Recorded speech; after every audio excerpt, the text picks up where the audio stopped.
நான் கொண்டை விட்டுன்னு தான் என் முன்னாடி நான் எங்கள் ஒய்ஃப் வீட்டில் தாலி காட்டினேன். கொண்டை விட்டுன்னு தான் அப்போ வந்து பொம்பளை வருஷம் ஆடிட்டு இருந்தேன். அப்புறம் நான் பப்புனு வருஷம் கூட மாட போவேன். போய் இப்படியே பப்புனு வருஷம் எனக்கு செட் ஆகிடுச்சு. அதனால் இப்போ இது மாதிரியே காமெடியாகவே போயிட்டேன் நான் ஐயா. நாங்கள் பசி சாப்பாட்டுக்கு ரொம்ப கஷ்டப்படுவோம். இந்த கலை உலகில் வந்து இந்த கலைவாணி புண்ணியத்தில் இந்த நாடகத்துறையில் வந்து ஒரு நேரத்தில் நான் எங்கள் அம்மா எங்கள் அப்பா 3 பேர் பட்டினி பேசி வந்துருக்குறோம். அப்போ எனக்கு கல்யாணம் ஆகலை.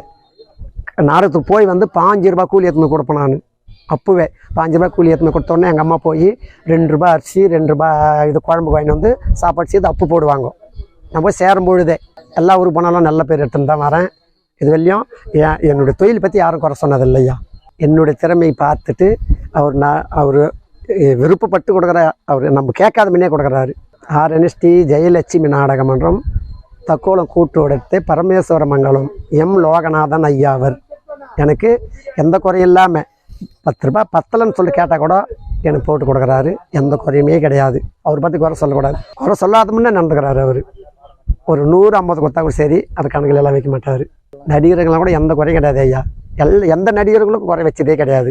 போன வருஷம் கூட அதிலே தான் இருந்தேன்.